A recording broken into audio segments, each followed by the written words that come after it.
Hi, my name is Tom from queerpublicradio.com in another Food for Thought segment. Today's Food for Thought segment is A Life of Unlearning. A Life of Unlearning. It's actually a book written by a gentleman quite a few years ago by Anthony Van Brown.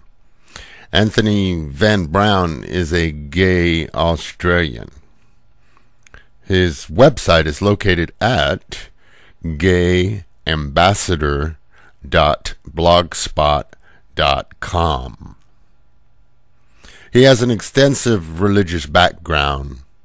For 22 years, he tried to change his homosexuality through psychiatric treatment, exorcisms, ex-gay programs, fasting, and more. He was married for 16 years and has 2 daughters. I've never read his book, and I've only had a few email conversations with him in the distant past. But his book title has always spoke loudly to me, quite frankly. I think if anyone gives some serious thought to the concept of those words, a life of unlearning, we can see that it really applies to all of us. I'm not talking about his book, and I'm not talking about Anthony. I just had to give him a little credit there for the title. I'm talking about the concept that we are all tainted, indoctrinated, and quite frankly, brainwashed. Even those of us who are not religious. Anyone who has learned from the public school system or has been taught from books has a teaching ingrained within them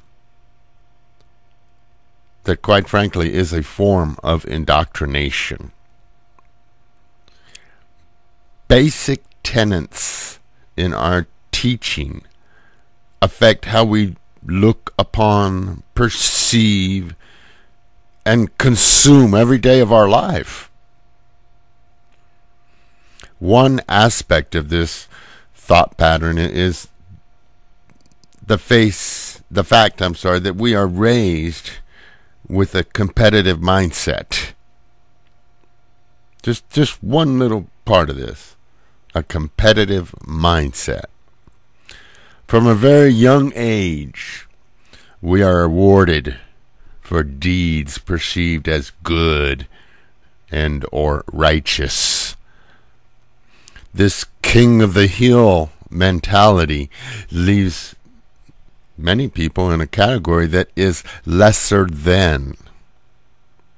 In other words, in this competitive world, there are many losers. But what many people fail to grasp, quite frankly, is that everyone is a winner. Every single person on this globe we call Earth is a unique and gifted individual. Why do we feel that some individuals have better gifts? Somehow their gifts are more treasurable because of our indoctrination. In essence, with our indoctrination, we are saying we love one gift more than another. You know, when a parent shows a higher appreciation for the child that gets all A's on their report card, they are, in essence, saying they love that child more. The other child that didn't get all A's perhaps doesn't feel as loved because they didn't get the better report card. Likewise, in a world where we hold some deeds or gifts more valuable we are saying that we love those people and their deeds and their gifts more. And in turn, we're saying to those who have quote unquote lesser talents that they are less loved. A life of unlearning. That's the medicine we all need. Because we all need to look within ourselves and question our perceptions and our expectations and our judgments. We all need to realize that it would be better for all of humankind, all of humanity, that if we respected everyone's gift as equally treasurable. For all gifts are a treasure, and every human is a gift and has a gift. Therefore, every human is a treasure. Every human deserves to be equally loved. We often hear the words unconditional love. It would seem in our world those words are not a reality. Humanity demands the equal appreciation of all treasures, all humans. Without it, we don't have humanity.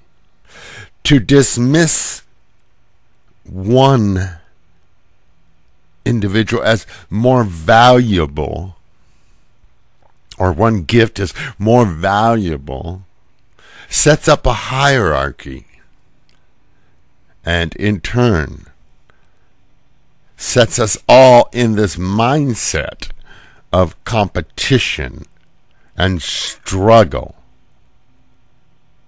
The world is not black and white, right and wrong, male and female, good and bad.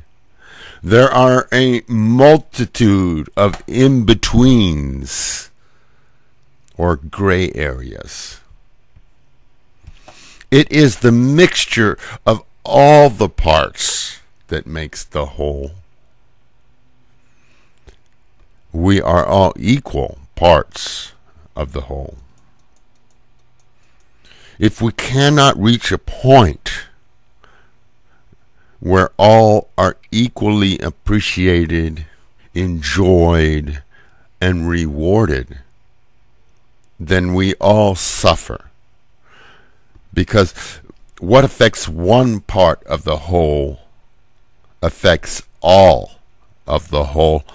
Indeed, every single one of us is affected. If we cannot make unconditional love a reality for all, then it cannot be a reality for any. We are all inhabitants of this globe we call Earth. We are all members of the human family. We are all interconnected.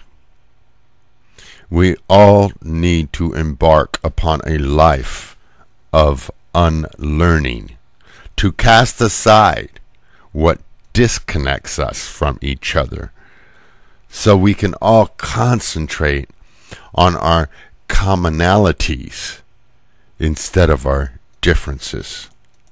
It is then, and only then, that we will all be loved equally and rewarded equally. And if that day ever comes, then we would truly have peace on earth. Thank you for spending a couple minutes with me. All the best to you and yours.